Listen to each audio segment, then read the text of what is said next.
Hello, hello. Technically a good morning for Ben and me, and welcome to Create, Share, Learn Live. It's our final episode for 2025, and we've got a bit of a interesting roundup to the news that we've been following across our episodes this year, as well as a couple of end-of-year skill shares for you. My name is Erin. Thank you so much for joining us, and please welcome my wonderful co-host, Ben Isles. Hey, Ben. Erin, happy Christmas, buddy. Merry Woo! Christmas. I got my hat Uh, on, got my red oh, shirt. It it is says the season of Christmas. silliness and overbooking. I Speaking of know. which, thank you so much for rearranging this, because last week I was like to Ben the night before going, I have like 4 things happening on Saturday from like 2 o'clock in the afternoon onwards. I'm so overbooked. So we ended up rescheduling for this lovely Saturday morning. And Nice in the in morning. It's in different. in true form, of course, my computer has morningitis and didn't want to play nicely. So let's see how my extremely live demos, they're going to be so authentic feeling, guys, because Yeah. my computer is doing the weirdest stuff like right now. So it's definitely, I think it's approaching that age bracket where it's starting to just sort of get a little bit stuttery when I ask it to do too many things at once. So it's going to be an adventure during my planned skill share today, which is like very holiday themed. What do you, did you want to play it close to your chest, Ben, or did you want to give a little preview of what you plan on? Look, I'm keeping it light for the festive season. I'm just showing off some of the new Adobe connectors to AI services. It's always all about AI these days, eh? Isn't it the best? So good. And then I thought that would lead into a conversation a little bit about how weird things are getting with AI now. And then I've just for news, just a little kind of heartwarming article. Takes 5 minutes to read. You know, it's an easy one from me. I was going to keep it light this holiday season. Oh, we got to keep it light, especially like before 10 a.m. on a Saturday. You got to keep it light. You got to keep it caffeinated. You got to keep it caffeinated. Well, I mean, this is approaching lunchtime for you, Erin, as a the fact that I've been up since 5:30 because a little voice came in and said, Mummy, are you awake? It's daytime outside. Yes, it's so daytime outside. You're so right. When you're right, you're right. Let's be awake together. Yes. Okay, so I guess without further ado, let's just have a quick scroll through and cover what has been happening in this grand old world of ours in the news. Oh, I love news. Okay, so you go first, Ben, because I think we should kick off with like a good heartwarming news story that may have minimal homework involved.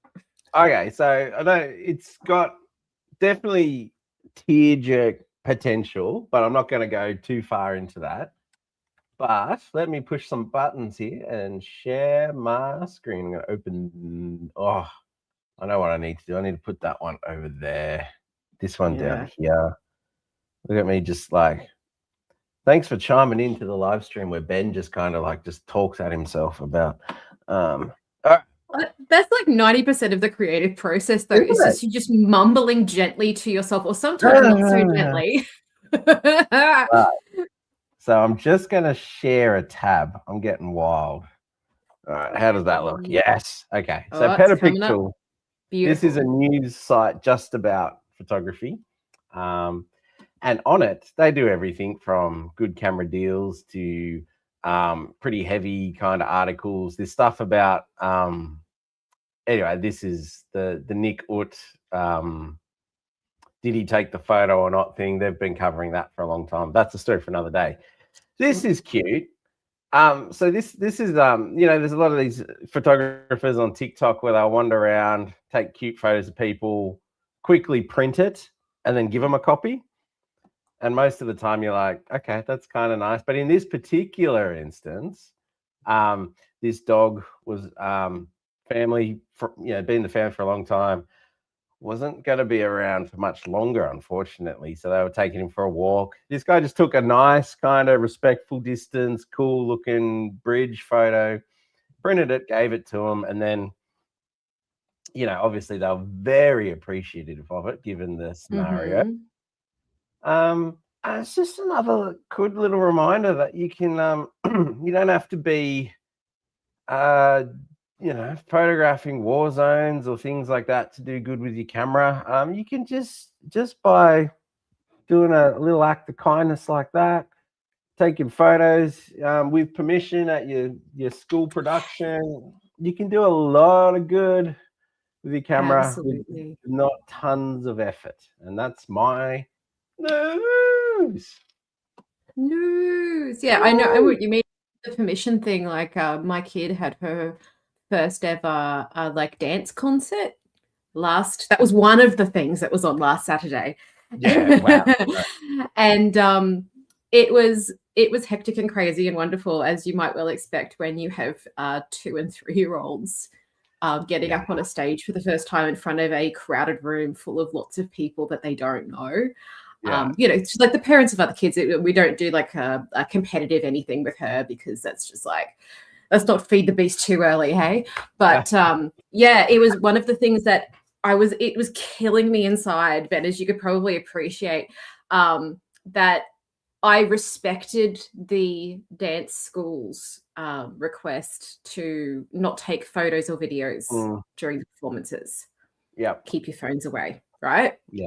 Because there's lots of kids who do not want their photo being taken or published anywhere, and some people aren't very discreet with that kind of thing, which has like been a big theme that I've been talking about. I'm fairly particular with what I do and don't share online, especially when it comes to my kiddo and pictures of her or videos of her. I'm not a no pictures allowed person, but I certainly like to sort of keep it reasonably discreet.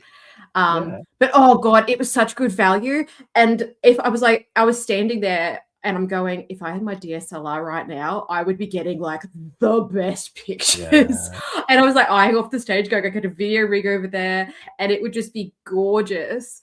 But there wasn't like an official like professional photographer on site, because it was only the littlies, and I was just sort of going, oh, what a missed opportunity.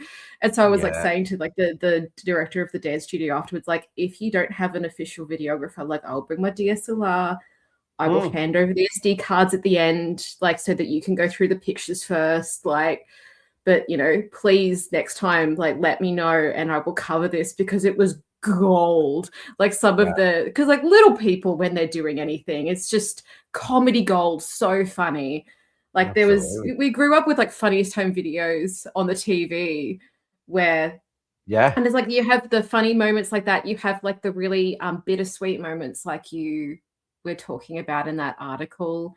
I know I treasure the photos. We went to the beach again. It must be a thing, but we've taken all of our dogs to the beach as they've been aging, and I always try to make sure I can get like a really good photo of them in like a very natural element, just like feeling themselves. And you treasure those pictures when they're no longer around. No, it's worth doing, and worth doing right. Even like the dance things and all that, especially a lot of people, like a lot of the time, it's because of the minefield that it is. A lot of people just go too hard, leave you, and then if you don't persist with it to find a way to do it, in like, as you know, the scenario you said, get a photographer in, memory cards at the door, all that kind of stuff. You can handle it, and it's worth it. It's always worth trying to figure it out. It is. And it's like the thing is like, but obviously when you've got photography and videography, when you get a professional in who has all the qualifications and their blue cards and whatever, it is expensive. It is expensive to be a photographer. Your kit costs money, your video stuff costs money. And I did still see some pictures, some parents like taking some sneaky smartphone pictures during the thing, and I'm just like, my damned principals. Yeah, I'm the same. I don't take any photos at school things because of that. Yeah. And often, some events are looser than others. That's They right. might not say it, and I still don't, or they might explicitly say it, and parents still will. Yeah. And sometimes I had this conversation with anyway, I'm going off track, but like with my grandparents in my family, because it's different for a cute. It shouldn't be, but it's very different for a cute old lady to get in there and take some photos of the grandkids compared to a 40-year-old man out of school. It's just it. There's it's still not an equal playing field. Still some things you have to be a little bit more careful doing as a Yes. middle-aged man, and one of them is photographing kids at a school. You have to be. It's just no worth it. Don't do it unless you're the accredited, paid for photographer on the With like shirt. a t-shirt with the giant words across the back saying official event Yeah, photographer. Yeah, like I think that yeah, kind of thing helps where you're like performatively official and like someone yeah, introduces you at the beginning and says this guy is or this person is allowed. yeah, Everyone else put your stuff away. yeah. But when I went to because like obviously the Christmas season is kicking off, and our local city council puts on lights. They've redeveloped the city centre. It's really beautiful what they do. Oh no. Um, and they had big signs everywhere saying you being present in this venue means that you may be photographed and those photographs will be made public. Yeah. And they had them on boards in multiple locations, and because like we do what we do, I clock these things. And Mm, like a lot of people didn't even glance at these signs as they walked past, but I'm like, when you're in a public space as opposed to a venue like a concert that's on private property, yep. especially like the legalities of you whether or not your photo is going to get taken are very very different. Mm, And like the place is very much like it's all lit up. They're doing markets and everything. The place is designed yeah. to capture content to promote what they've been doing in town. So you Yeah. can kind Agreed. of like really understand then. I guess the difference is nowadays, I guess, if you're not really interested in your face being in pictures, you could always just pop a little mask on Yep. and just like disguise your thing. Like Christmas period, wear a big weird white beard, maybe giant Yeah, pair of get sunnies. creative with it. Yeah. Get creative with it. I mean, yeah. I think those signs are pretty. They're good. And they educate people to. Um, I mean, it's your likeness, so obviously, I think a lot of people feel rather like they should have a lot of say in where it goes and what it's used. Which is totally legitimate, and I absolutely Yeah, agree. Like if you go but to a public place, there's and it's good to have it like out there that there's a chance that you're going yeah, to potentially be a part of the crowd in the background. but that sort of it's a soft entry into educating people for the fact that look, if you are in a public place in Australia, or depending on where the precedent lies and all that kind of stuff, you're out in public, you might be getting your photo taken, and that might be annoying for you personally, but society, what's the word for the broader society, if you Mm. don't have some of those freedoms, it could get a little bit weirder. I think we don't necessarily want politicians to be able to say you're not going to photograph me here, or have the power to delete things.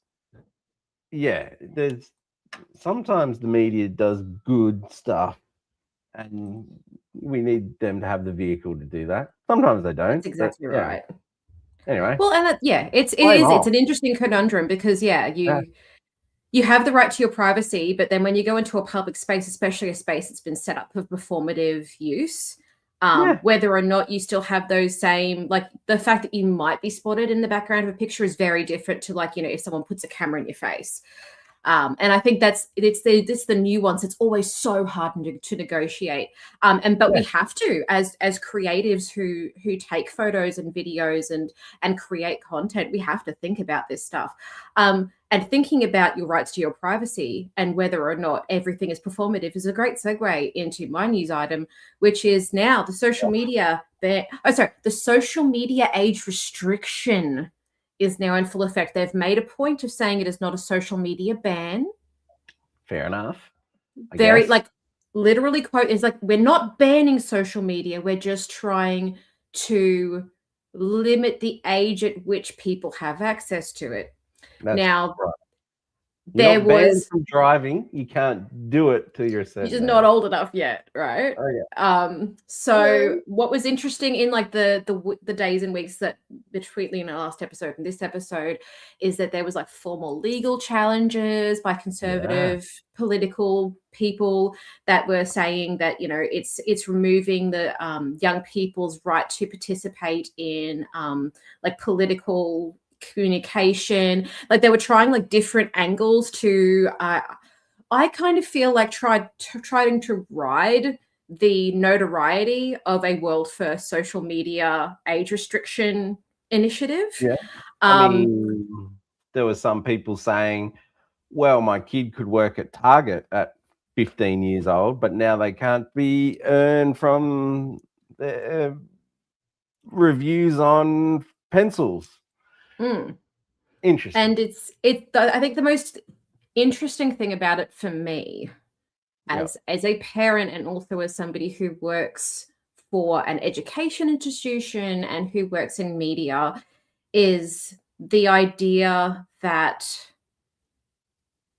you can stop young teenagers from accessing things because you really, like, if the platform is there, kids find a way around things. Not that I am endorsing that kids find a way around things, but I remember from my own experience as a young person, kids will try to find a way around a rule that they think is not fair.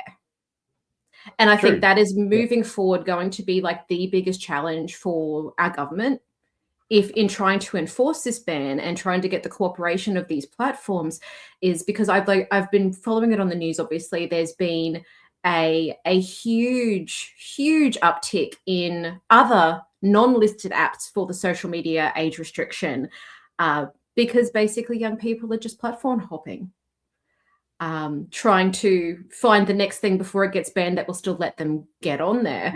And which is a fascinating problem because through the government's approach of trying to take it company by company, I think there's going to be like this leapfrog effect where young people talk amongst each other and they do communicate things and they will just sort of flit around until they find a solution. And it's going to be interesting. The bit that I'm most concerned about for the safety of young people isn't the fact that they're going to leapfrog from platform to platform. It's when they quietly settle into a platform somewhere. It's not the performative, loud, you know, making videos and getting upset. It's when they quietly find somewhere and there's less visibility because they've just figured out a place where they can interact with people that they won't necessarily reveal to their parents, that they won't necessarily reveal to their teachers because they know that they're doing something wrong, or the things that aren't allowed, which I can totally appreciate. Like young people, if they feel like they're doing something that they're not supposed to be doing, they won't be forthcoming with parents. They won't be forthcoming with their safe people if they feel like there's a chance that they're going to get into trouble. And therein lies the danger zone for this kind of law. So because we are doing this first in our country, because there is an element of discovery in how they're doing this, obviously there's going to be, when you're the first people to do anything, there's going to be very public missteps and very public problems that arise that were either unforeseeable or uncontrollable. And I think that's the thing that really does concern me about this whole process is I believe that social media can be a really problematic place. We know that applications platforms like Roblox are hugely and notorietily problematic with people that are predatory going onto these platforms and approaching young people. I know someone personally whose child was approached and was having things said to them on a platform that they were too young to understand. So they went and asked their mum, thank goodness. And their mum took one look at the conversation and went, nah, that is a bad person, and had to try to like half explain to their kid why what they were being told without like letting their child's innocence drip between their fingers. It's such an awkward place to be as a parent, to have that predatory action taken on your child from a stranger on the internet that could be anywhere. But then also I do acknowledge from the perspective of young people, they've been raised in an age where this is how you connect. Like, Ben, you and I are of the age of like MSN Messenger and like the ding sound when a message comes through. If something like randomly plays that sound, I know like my ears prick up, because like it's like we used it so much when we were young, because that's how you connected with your friends immediately after school. We transitioned from the like stretching the telephone cord, or if you were lucky enough to have a wireless phone, to be able to like talk with one friend like immediately after school, to being able to message multiple friends. Like, we were in that transition generation. We know how important it feels to be able to connect with your friends whenever you want. Even if it did mean you were screamed at to get off the internet because mum's expecting a call from, Auntie Jenny or something. But it's such an interesting thing, and I will continue to follow this as much as possible, because it's such a difficult thing to wrap your head around, the fact that, like, because you and I, we're nice people, we would never even contemplate going and doing mean things online to young people, but there are people out there that do. And that doesn't even unpack the whole problem of advertising, targeted advertising, kids seeing gambling ads and that kind of thing, that is still legal in this country for that targeted advertising to take place. So it's an interesting problem, and I'm really very hopeful that our e-safety commissioner is going to navigate a really effective way of managing this moving forward, because it is a big, tough problem to try to tackle the problematic nature of children being targeted and bullied to the point of their mental health suffering online. Because that is a massive problem that needs to be addressed. Someone needs to do something about it. But also the counter thing of, kids want to connect, and they will do it regardless of whether or not it's strictly allowed. And that push and pull is something that I think purely through legislation alone you can't manage. It has to be a big cultural shift away from young people wanting to be on platforms where they get bullied, or kids not feeling like they can go and talk to a safe adult if they are experiencing communications that tickle that spidey sense of there's danger and I'm not feeling comfortable right now, but I know that I'm safe enough to go and talk to a person about it. Like, that's probably the most critical element of all of this. I think so. Yes, well said, Erin. It's not it's all gonna have that hopefully mostly positive knock-on effect, but there will be bumps along the way. I think there's probably like an opportunity there as well for the government to have worked with a specific platform, maybe something that's non-for-profit and non-corporate, to actually give young people a place to go, rather than just going, no, you can't have it at all. But the logistics and the expense of setting something up and then having it monitored appropriately, I just, oh,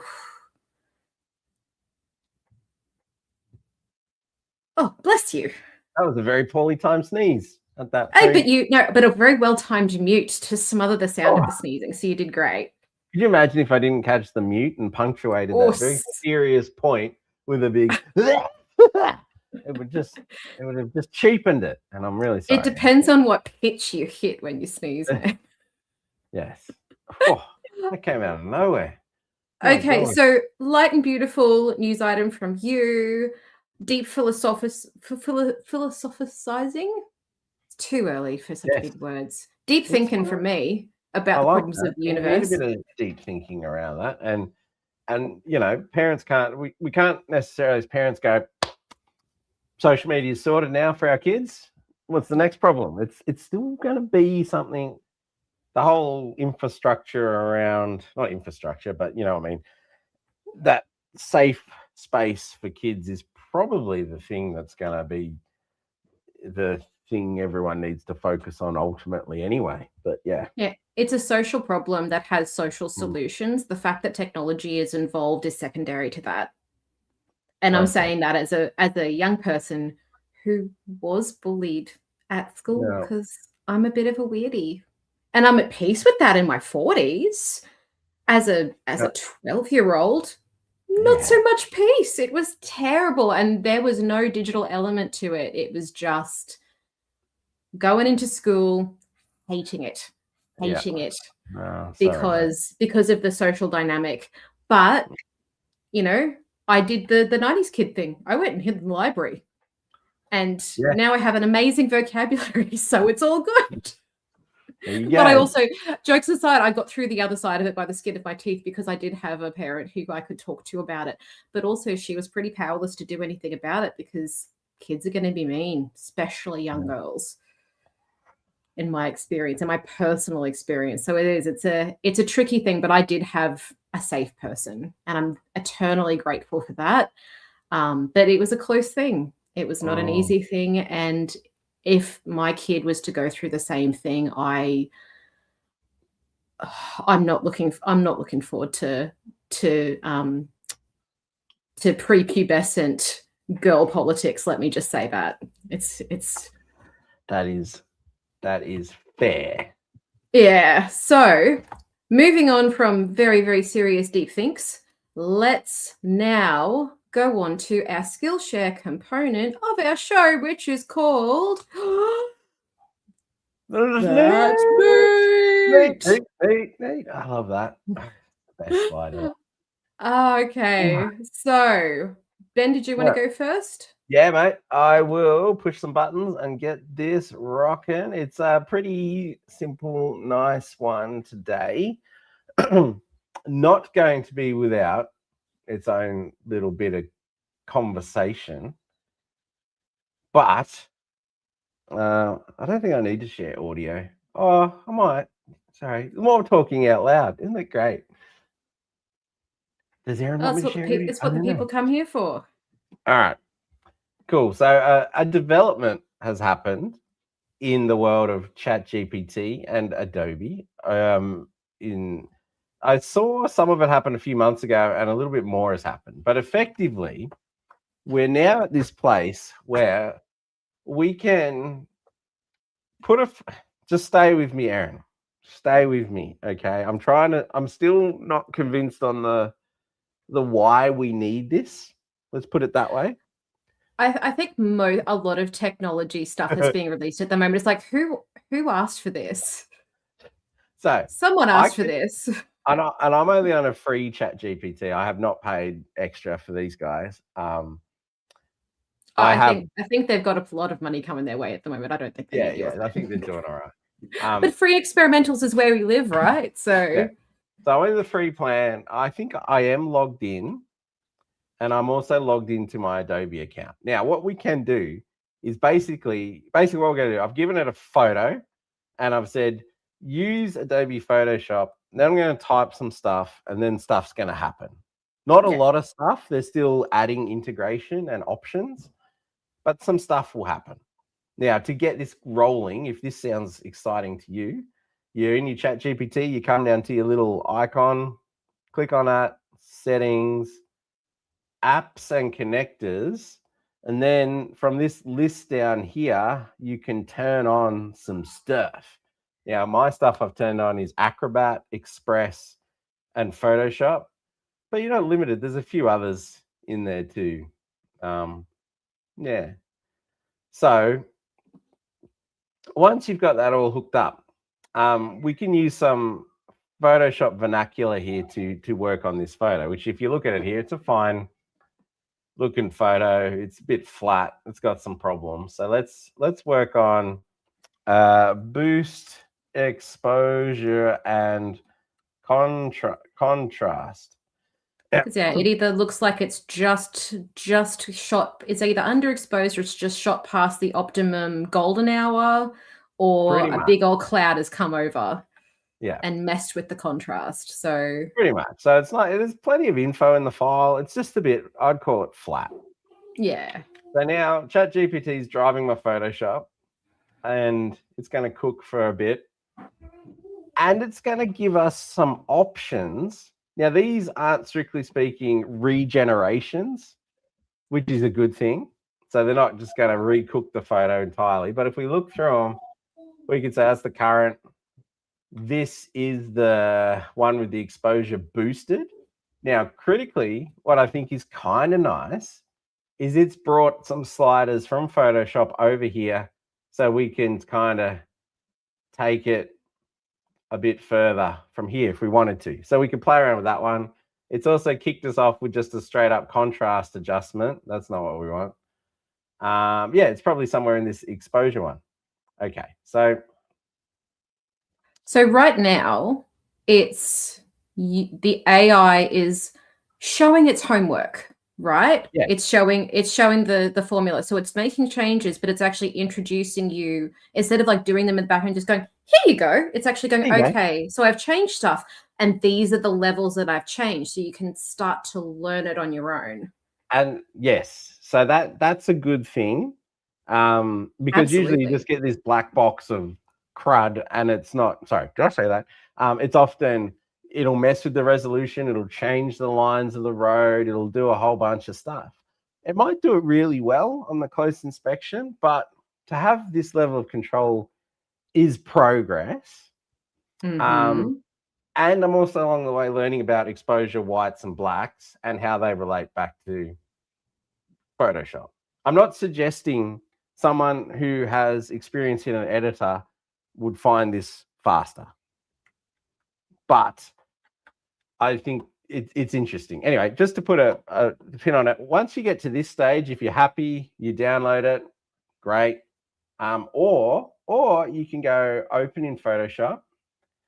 It will link it there. It'll take a second, and then we can go into Photoshop on the web. Now, apparently you can get quite a lot of Photoshop on the web even without an Adobe account, is one of the things I've been reading about. So it's a good soft entry into Photoshop without a trial, without a account. Because and noting that like Photoshop on the web does have a lot of features in it. It's still like not the same as the Photoshop app, but it was probably never intended to be. Like it's like the wink and a nudge. You like this? Maybe you should come over and give this company some more money. Like that's a freemium features is what I usually refer to it as.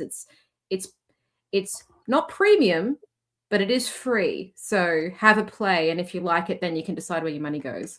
I love it how you've said that. Now, this to me, as someone who works in a team of creatives and we hand files off to each other, where it's 2025, we do sometimes work with AI and things like that. And sometimes by the time an AI has gone through my AI, someone else's, and has come back to me, it is just a husk of the pixels it once was. So what I'll I just like remove about that logo for you, friend. no, you're good. What I like about this is those changes we've done are up on this layer. Yeah, it's got the little exposure adjustment up there, and we can click into that, and we can work it a little bit further from there, which is kind of cool. Oh, Yeah, easy it's on the good to give gamma. you a starting point, because I don't know about you, but when I first started learning photo editing, a lot of my learning was just grabbing the sliders and going "Ee," until I figured Well, out yeah. what they did.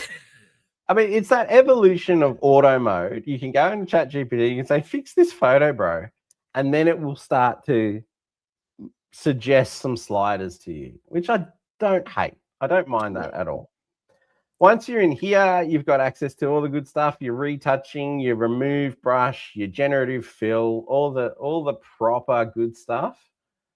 And then we can bounce it around. We can download it in a bunch of formats, such as a PNG, a JPEG, a TIFF, and a Photoshop PSD. So that's a nice level up too. And you can work from there. Erin, I guess what I'm trying to say is I'm trying to work out who this is for. And I'm kind of, let me run the scenario, is for someone who might often chuck it into ChatGPT, let the black box do the work, and we still don't learn a lot from it. This, to me, you can start there, and there are people, believe me, I reckon I've met lots of them who start their workday here in ChatGPT. What's the task? I'll put it in here and we'll start here. Yeah, you know it's true. You've had those conversations. We've had conversations. Yeah. So It makes me so uncomfortable. but Um, that could be just us. It starts and here. that is my perception. That is my bias. I am very conscious of my bias.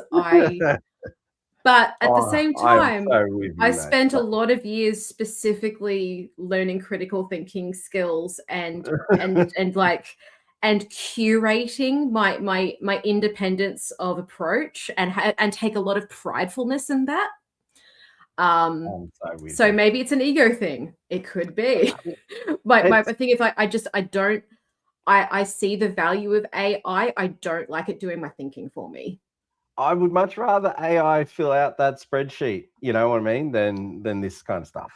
However, from a teaching tool, I kind of get, we could suggest you're clueless, you come in here, you start, you get options, you learn from that, you take them Yes. into Photoshop. It has busted it down into layers, which means when we download and save this and hand it back to the design team or whoever's got to take it that next step, it's not some compressed low res AI mush. It is actually something we can work off and repair. And if we go, oh, you know what, Ben, you and ChatGPT went a little bit hard on that layer, let's turn it off and let's come back and let's work on what we really needed to do. You know what I Or mean? as a That kind potential feedback thing, I'm going to take that layer that you've started with, I'm going to duplicate it. I'm going to turn off your layer and I'm going to suggest these tweaks. And see, it's an iterative learning and collaboration experience, which I don't mind, because one thing that this particular case study that you presented for is fantastic for short-circuiting decision paralysis. When you Yes. know you want to use a picture and you know that it could be punched up, you know it could be better, but you personally are not exactly sure of how to go about it, to get you rolling. Yeah. If you don't already have the skills and you're not sure of how to proceed, this hugely invaluable. I'm all for things that short circuit decision paralysis. I like that. All right. I'm going to leave that there. That's my thing. Photoshop, Adobe. There's a whole bunch of Acrobat is the one I was trying to say. Express is there too. I think if you've probably got a level of skills, you might want to just skip the whole Chat GPT thing. But if you're finding that you start your journey in AI, this is a way you can still work with others, learn a bit, you know what I mean? That kind of Yeah. thing. The collaborative element of it is fantastic. Like anything where you can make a start on something and then have a trusted colleague, or just like a smart person that you respect and like, where you go, okay, cool, I know where I want to go with this, but I don't feel like I'm quite there yet. can you please give me a hand? And they'll go, yeah, righto, jump in and go, what about XYZ? And you're like, oh, I didn't even think of that. Brilliant. And then you actually get to learn from it. I mean, that's amazing. I think that is, thank you and well said. And I am going to hand over to you, Erin. Amazing. Well, I just realized that the picture that I wanted to use is just like got a few names in it. So I'm just going to tap dance for a little mini second. That's cool. That is cool. And okay, now I'm going to share my screen. So my little share today is suggesting something that you can do with all of the photos and videos on your phone that make it physically heavier. Yes. Because they're living on your phone. You take all the photos through the year. It could be of like personal stuff. It could be like a work year in review. There are lots of ways that you could apply this. So what I'm going to do is I'm going to make a little template, right? I'm going to show you how I would use that template in real time. And then I'm going to take what I make and I'm going to put it into the description of this video so that you can then take that template and remix it, change whatever elements you like, and just make it your own. Okay. Now, one thing I'm going to use for this demonstration, if my computer agrees, is a video from my actual phone. So you can actually see how I went about sharing it. But because of all the previously mentioned elements about not sharing every element of your lives and your kids' faces and stuff, I've picked one very specific photo, and I've also downloaded some stuff from Adobe Stock of family type moments throughout the year to give you the impression of how you could use this template. The intention behind this is to take that stuff that's making your phone physically heavier, like 20-second, 10-second, 2-minute long little videos, and create a moving or dynamic photo and video wall that you can chuck up on your TV or whatever. So you could potentially, like if you have a private social media channel, you could upload it as a private video and then chuck it up on your TV if you have like a Chromecast or something. If you've got a computer monitor or an old thing that has like a USB in, you could like export this as a movie, as an MP4 file, and you could actually plug it into the back of that and have the input directly playing it out of the USB stick and just have it on repeat.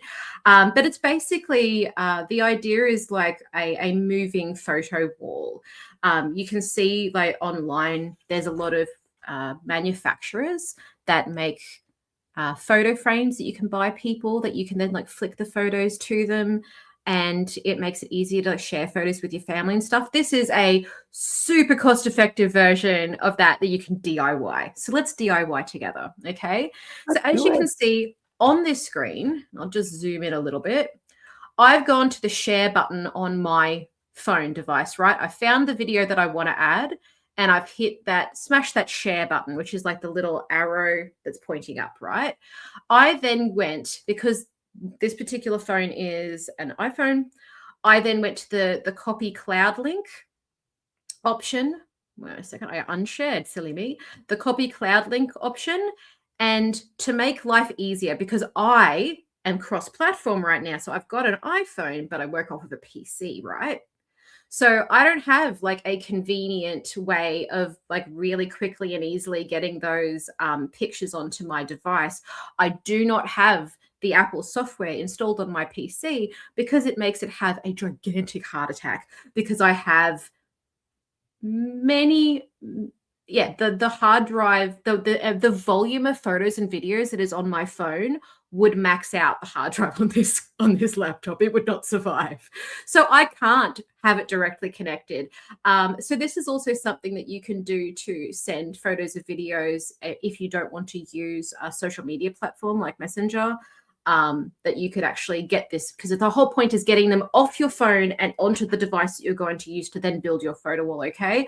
So I grabbed my Copy iCloud link, I got that link onto my computer, and then I downloaded that picture onto, that video I should say, onto my PC. So there's the iCloud link. That's what it looks like.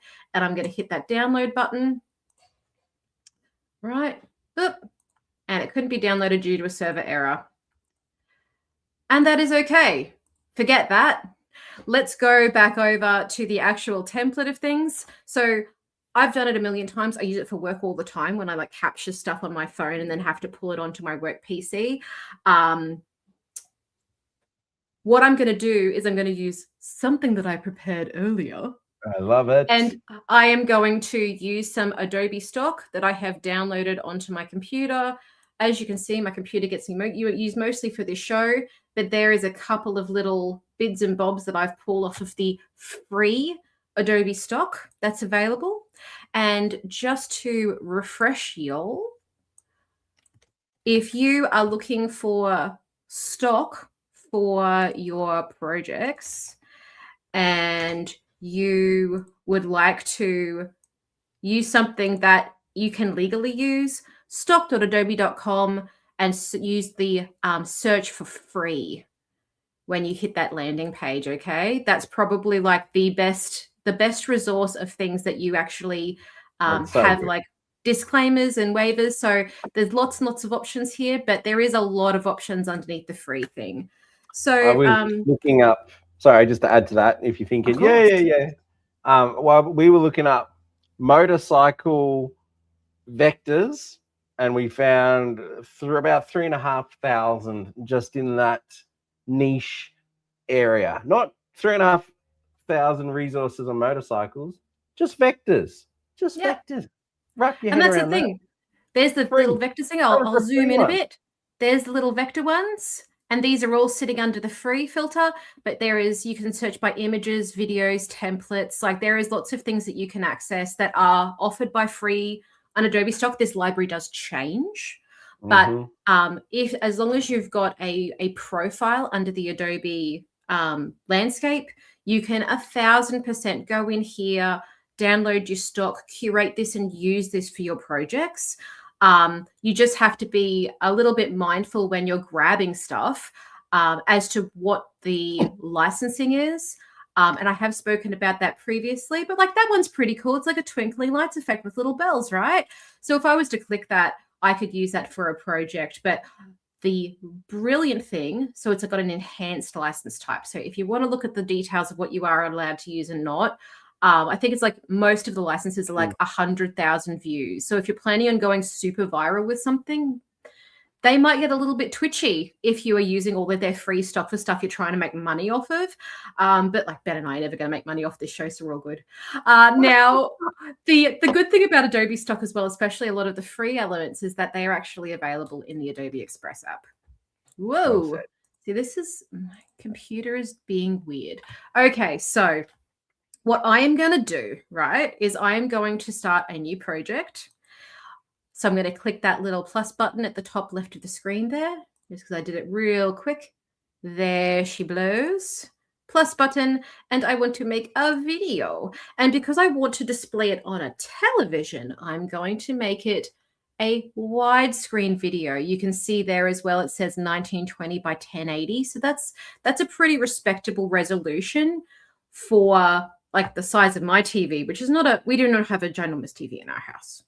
If you have a ginormous 70-something inch TV, good for you. You might want to have a larger resolution on projects that you make if your intention is for them to be sitting on a big screen and playing.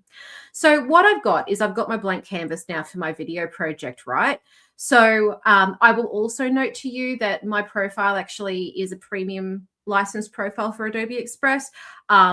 You'll see now they also have the option to not choose premium things. Just keep an eye out for that crown. Anything with a crown on it is a premium asset. Okay, guys. So what I'm going to do is I'm going to have a bit of a looky-loo.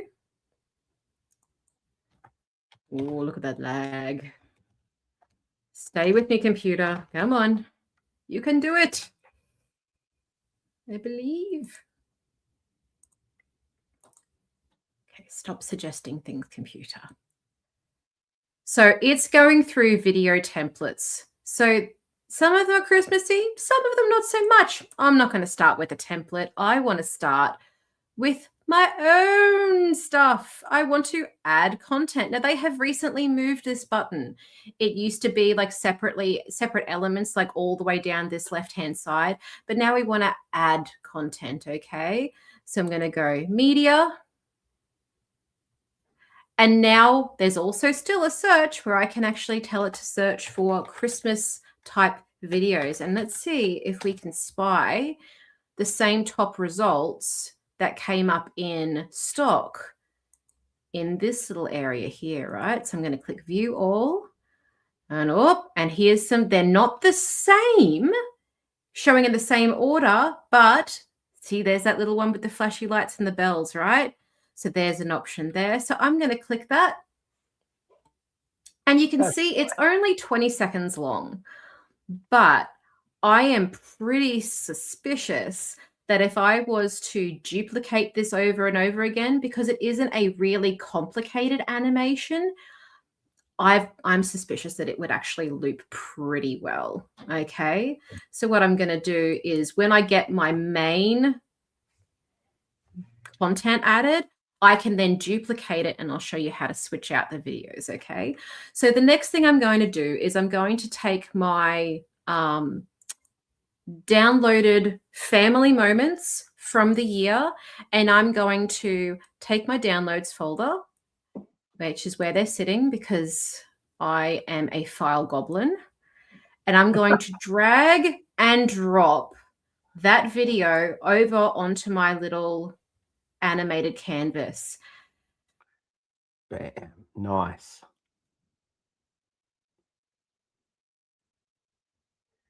Well, you there, Erin? We can still see your screen, but we're kind of got a bit of a frozen situation And you going can, on there. Oh, okay, can you hear me now? yeah, no, you just dropped for a minute. You're back. Floor is yours. Yep, the sheer size of the file uploading probably actually made it freak out a little bit. I'm guessing for most punters, you will not be live streaming at the same time as making stuff, right? So it's added my video, but it's removed my background content, which I think is a bit cheeky. So let's just go back into media, find our Christmas background again. It is a bit. We're going to. I've noticed that, like, it thinks you're dragging it replacing, not dragging on top Exactly. of. And but see, there. that time it didn't do it. Yeah, I can still see it there in my layers. So it's sitting on top though. Seems to me when the bottom image is full screen is when it wrecked my life a bit. But yeah, now there we go. And it just decided to select the underlayer even though I didn't click on it. The glories of live streaming, right? So you can also start with a non-animated background. It might play a little bit better that way.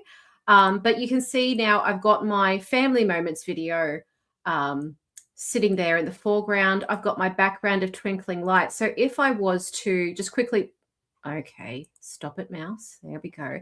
If I was to quickly hit that play button, you see now I have the animated background and it's having a bit of a struggle street. Yeah, there's only a short little thing there because the Yep. Yeah. But see, it stops when the video stops. So that foreground video that has like the people flying the kite, it stops because it isn't the same duration as the background video. There we go. So, or it's just buffering. So what you can do, which is really, really nice, is you can take that collage and you can just keep on adding elements. Keep on gently adding elements. So you may want to add a picture of your kid. Now, if I freeze, we know why. Let's pull it across and drop it.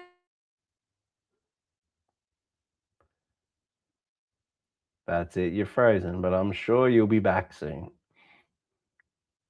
Selected. Hey, it's freaked out. So I'm going to make sure that nothing's selected. I'm going to make sure nothing is selected here. And I'm going to try that drag and drop again. And I'll freeze up for a second. Bear with me, everybody. Nah, still subbing out that background. That's all good. So another way that you could go about this is that you can add all of your elements in to the layer first. Can you hear me, Ben? Yep, can hear you. Yep, Can't screen's see my screen. having a minute, but no, the Yeah. screen's there. It's just a little bit slow, so we get it. We're getting it. You're putting See, all I could see video. was a spinny circle of death, right? So that's always fun. Because I guess the other trick that you have to be mindful of in this kind of scenario is that because this is browser based. Oh, Yep. wow. It's really freaking out on me today. Well, your voice Can you is hear still me, here. Ben? We can hear Okay, you. great. We've lost So, picture, but we can hear you. oh my goodness. So, what you have to keep in mind when working with video files, especially, is that because it uses up so much bandwidth on the computer, might just remove the stream for a little bit. If you're trying to do multiple heavy lifting things at once, like what I'm doing, it can crash out the computer a little bit. It doesn't like it. Because like right now, Ben, I can see you, but you can't see me. Is that correct? I'm just a black space. Pretty much the two of us up on the screen, but only one of us. One person's moving. Oh, gracious. I mean, and don't let that put you off trying this at home, because you're not going to be live streaming, which is pushing a lot of pixels down. It's pushing for sure. Wait a second. So I'm just going to see if I can remove myself and then add myself back in and see if that. Alrighty. No. Can't see you yet. Oh, dearie me. What if I... yeah, well, you're still here, Erin, the voice of Christmas. Good. Oh, I think Erin's dropped off completely, everybody.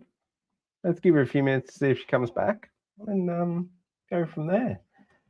I mean, look, computers will be computers, and this is part of it. If you find your computer does slow down a little bit when you're working, sometimes you just got to close as much as you can. I will not be thwarted by a argumentative computer who doesn't have enough RAM. Troubleshooting in real time, my friend. Just saying, you know, sometimes, guys, you got to close your tabs. We can't close the stream tab at the moment because we're streaming. But yeah, well, thank goodness that Ben was in the room, so it actually kept going. Okay, so let's just try something. Because, yeah, I'm getting lots of system unsupporteds, so that's really fun. So maybe I might have to look at the budget and move up that timeline of getting. Well, it's all exciting, isn't it? Oh, my goodness. Okay, I guess what we could do, Erin, we could chuck on the finished video at the end of the recording. Well, if it all goes to custard. Let's just try the demo, but like with much less bandwidthy content. Okay, so I'm going to add some media this time. Oh, I'm going to go quiet, pull myself off the screen. We'll just give it as much horsepower as we can. I think the horses' problems are all on my end, but I appreciate the effort, Ben. So what we're going to do is I'm going to go back in. I'm going to add content. I'm going to choose media. Now this time I'm going to go photo Christmas, because if part of the problem is that it's my video card on my computer that just can't handle the animated element, right? It's having a heart attack. Poor love. So what I'm going to do is I'm going to find a still image that still has like that Christmas vibe, but it might not be just like quite as heavy on the resources, right? So I've got a still background that's still quite Christmassy and nice. And then I'm going to take pictures that are already on available to me that are on my computer, and I can start making that collage. Now, because as I said, a lot of my time is spent doing create, share, learn stuff, I will use a thumbnail and that drops it in. Look at that, it's nice and nice. And then I can grab another thumbnail or another picture from another demo. Maybe different aspect ratio, click and drag, there we go. And so let's just imagine briefly that these are pictures of my loved ones and not just of myself. I'm going to grab them and I'm going to drag them around until I'm happy with the layout. Maybe grab something else from my computer. What have I got? I've got, the thumbnail that I made with Chrissa during her demonstration. Oop. That redid the background. Let's try that again. Come on, computer. You can do it, Bubby. I believe in you. Nah, it just keeps doing it. Stop. Add content. Media. Let's try the upload from device option. That might be a little bit more smooth. There we go. There's my thumbnail from Chris's amazing section. I want it as a layer on canvas. Add. The other way that you can go about it, because as you can see, drag and drop can get a little bit problematic sometimes, right? So I've got a couple of images on my little display. And now what I'm going to do is, because I want to keep the background, and I'm going to like more or less loosely copy the positions of these. I'm going to hit that little ellipsis that's at the bottom of the screen just there. See if I can zoom in for you a bit. Oh, maybe not that much. That little ellipsis sitting just there. And I'm going to duplicate. And see now it's taken all of the elements that I've used and it's duplicated them, right? So now what I'm going to do is I'm going to select that picture and I'm going to hit the replace button. Now, replace with upload is the option that I'm going to pick. And it will let me. Fantastic. Fantabulous. So let's try that one. There's me. Click and hit replace with upload. Let's find something else. And we'll feature Dr. Tim and I plugging his lovely book. That's cute. I'm going to do the same thing here and I'm going to hit replace.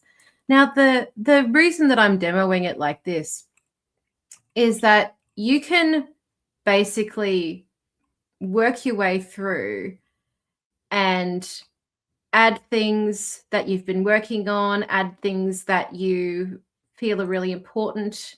We'll try doing a video and see how it comes out. I didn't freeze. Ben, I think you're safe to come back on. I think it is the drag and drop element that was really messing with my computer versus you sharing the screen with me. Well, who knows? So but now we're getting there. It's all good. We're cooking with gas now. It's actually working for us. So now what I'm going to do is I'm going to hit the play button and I've got my little background. I've got my pictures. And if you're going to have it up on a TV, maybe you don't want it to transition too quickly, but you might want to have like a nice smooth transition rather than it just going to the next one. So what I'm going to do is I'm going to hit that little plus button in there. I'm going to add a transition and I'm going to do a lovely dissolve. I do love a cross dissolve. It's classic. It's good. Classic. Nice. And so on and so forth. Now, like you'll notice as well, it changed this timing of this layer to suit that video's length there. Mm-hmm. So what I might actually just do is I can keep that full thing there, or I can just grab this little handle and drag it to make it just that little bit shorter. 5 seconds is nice. Isn't that the thing saying people's attention span nowadays is like 5 seconds? I think so. I think down it's from about 15, that, yeah. down from 30, down from whatever. So yeah, you can go through and you can just duplicate until you've added in all the stuff that you want to add in, either from your computer, from your device, remembering too that you have access to the app. So if your physically heavier phone has all of the pictures on it, you could install the app on your phone or on your tablet, and you could upload the pictures directly from there. If you're a photo book person,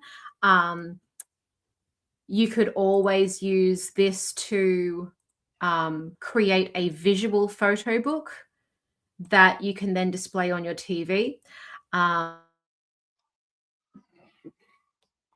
Nice. I think you just pause there for a sec, Erin.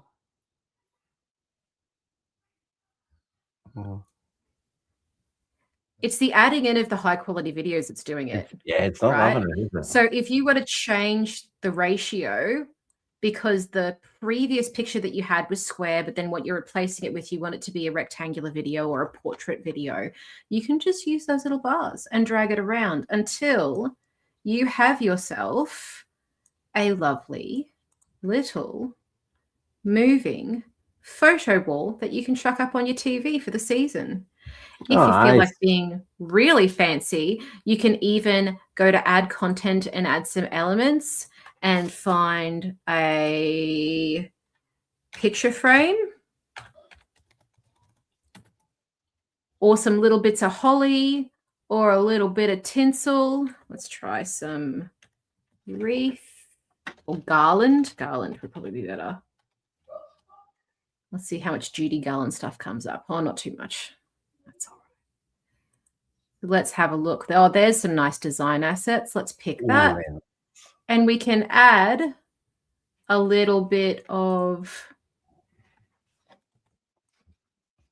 an edge to some of our things. If you are a sticky tape person, you like that sort of aesthetic, you can go into elements and go in tape. And look, top result is some mildly mangled looking sticky tape. And you can pull that. Nice. It's a vibe. You can change the size of it until it looks about right. And then you can duplicate it. Double tape the corners of your picture. So there's lots of ways that you could go about doing this, right? Lots and lots of ways that you could go about it. But in the end, when you've added all of the elements that you wanted to add with whatever frames you wanted, you could get like gold frames in the elements back here. And really like have a bit of a play. You could go nuts and spend hours on this, but we don't have the time because it's Saturday morning and we've got kids that want our attention. So when you've done what you want to do with your project and you're happy with the way that it's playing through everything, you've got picture transitions, you're loving the style, then all you need to do is go to, well, number one, probably a good idea now that they've changed this, is rename it something nice. So I'm going to hit that little edit button there and I'm going to call it Ooh, no. Come on, computer. File, rename, pick the text. Thank you.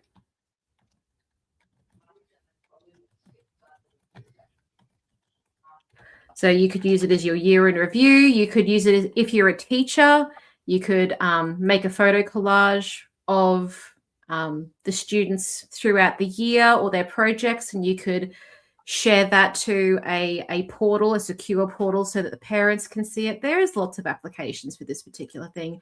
You could also add text in there to say, 2025, and pull that around.